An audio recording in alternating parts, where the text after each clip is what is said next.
Hi hello അസ്സാമലൈക്കും welcome to my channel. ഞാനിന്ന് പഴം അവിലും പാലും വെച്ചിട്ട് ഒരു അടിപൊളി സംഭവമാണ് കേട്ടോ നിങ്ങൾക്ക് പരിചയപ്പെടുത്താൻ പോകുന്നത്. അപ്പൻ്റെ മോനാണ് കേട്ടോ നമുക്കിത് ഉണ്ടാക്കുക പറഞ്ഞത്. ഇവനിത് പുറത്ത് പോയിട്ട് ഇവിടുന്ന് കഴിച്ചിട്ടുണ്ട് ഇത്ര.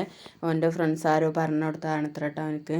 അപ്പോൾ ഓൻ പറഞ്ഞു ഞാനിത് ഉണ്ടാക്കുകയാണ് ഉമ്മ പറഞ്ഞങ്ങാണ്ട് അന്നായിക്കോട്ടെ എന്ന് പറഞ്ഞപ്പോൾ പാലിതാ ഓന് പൊട്ടിച്ചിട്ട് തിളപ്പിക്കാൻ വെച്ചിട്ടുണ്ട് കേട്ടോ. പിന്നെ കുറച്ച് അവിലും എടുത്തിട്ടുണ്ട്. അതിതാ ഒരു പാന് ചൂടാക്കിയിട്ട് അതിൽ നല്ലതുപോലെ ഒന്ന് വറുത്തെടുക്കുകയാണ് കേട്ടോ.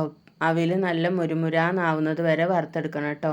അപ്പോൾ തോനെ അവിലൊക്കെ വറുത്തെടുക്കുന്നുണ്ട്. അപ്പുറത്ത് സ്റ്റൗവിൽ പിന്നെ പാലും തിളച്ച് വരുന്നുണ്ട് കേട്ടോ. ഈ പാല് തിളച്ച് വന്നതിന് ശേഷം പിന്നെ ഇത് ചൂടാറാൻ വേണ്ടി വെക്കണം കേട്ടോ. അപ്പോൾ ഇത് അവിലൊക്കെ നല്ലതുപോലെ മുരിഞ്ഞ് വന്നപ്പോൾ ഓനതൊരു പാത്രത്തേക്ക് ചൂടാറാൻ വേണ്ടി മാറ്റി വെച്ചിട്ടുണ്ട്. ഇപ്പോൾ അതാ പാലും തിളച്ച് വന്നിട്ടുണ്ട് കേട്ടോ. അപ്പോൾ പാലും ഇനി ഓഫാക്കിയിട്ട് ചൂടാറാൻ വെക്കുക. അപ്പോൾ അതാ അവിലൊക്കെ ഓനൊരു പാത്രത്തിലിട്ടിട്ട് കൊണ്ടുപോയി വെച്ചിട്ടുണ്ട്.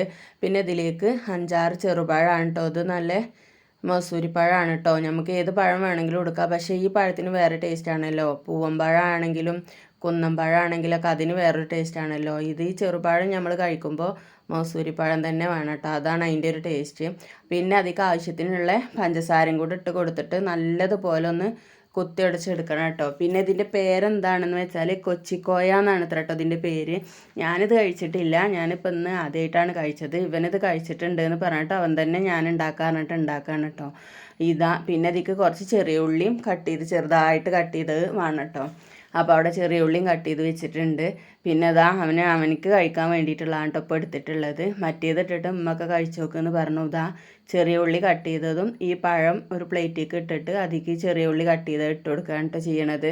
പിന്നെ ഇതിൻ്റെ മേലായിട്ട് നമ്മൾ ഈ അവിലിട്ട് കൊടുക്കണം കേട്ടോ. അവിൽ നല്ലതുപോലെ മുരുമുരാന്നിരിക്കണം കേട്ടോ. പിന്നെ ചൂടാറിയ പാലും കൂടെ അതിലേക്ക് ഒഴിച്ചു കൊടുക്കണം കേട്ടോ ചെയ്യാം. ആവശ്യത്തിന് പഴവും ആവശ്യത്തിന് അവിലും മധുരമൊക്കെ നമ്മളെ ഇഷ്ടത്തിനനുസരിച്ചാണ് കേട്ടോ. പക്ഷേ ഇവനിപ്പോൾ ഉണ്ടാക്കിയിട്ടുള്ള സാധനങ്ങൾ ഇതിക്ക് കറക്റ്റായിരുന്നു. നല്ല ടേസ്റ്റ് ഉണ്ടായിരുന്നു കേട്ടോ. നല്ല ടേസ്റ്റ് പറഞ്ഞാൽ നല്ല ടേസ്റ്റ് ഉണ്ടായിരുന്നു. ഞങ്ങളെല്ലാവരും കഴിച്ചു നോക്കിട്ടോ. അപ്പം നിങ്ങളെല്ലാവരും പാലും പഴമൊക്കെ ഉണ്ടെങ്കിൽ ഇതേപോലെ ഒന്ന് കഴിച്ചു നോക്കിട്ടോ. പിന്നെ ഇതാ ഇതുപോലെ ഇങ്ങനെ കൈ വെച്ചിട്ട് തന്നെ ഇങ്ങനെ ഒന്ന് കുഴച്ചെടുക്കണം കേട്ടോ. എന്നാലാണ് അതിൻ്റെ ടേസ്റ്റ് കിട്ടുള്ളൂ. പക്ഷേ സ്പൂണൊക്കെ വെച്ചിട്ട് കഴിക്കുമ്പോൾ അതിൻ്റെ ഒരു ടേസ്റ്റ് കിട്ടൂല കേട്ടോ.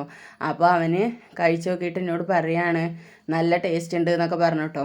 അപ്പോൾ ഞാൻ പറഞ്ഞു ഞാൻ കഴിച്ചോളാം, ഇജെന്നെ കഴിച്ചോ എന്ന് പറഞ്ഞു. അപ്പോൾ എന്നോട് പറയണമ്പോൾ നല്ല ടേസ്റ്റ് ഉണ്ട്, നിങ്ങളൊന്ന് കഴിച്ചു നോക്കി എന്നൊക്കെ പറഞ്ഞിട്ട് ഇങ്ങനെ നിൽക്കണം. അപ്പോൾ വീഡിയോ എത്രേ ഉള്ളൂ. ഇഷ്ടമായ ലൈക്ക് ചെയ്യാനും ഷെയർ ചെയ്യാനും കമൻറ്റ് ചെയ്യാനും സബ്സ്ക്രൈബ് ചെയ്യാനൊന്നും മറക്കരുത് കേട്ടോ. അപ്പോൾ എല്ലാവരും ഇതൊന്ന് ട്രൈ ചെയ്ത് നോക്കിയിട്ട് ഫീഡ്ബാക്ക് അറിയിക്കണം കേട്ടോ. താങ്ക്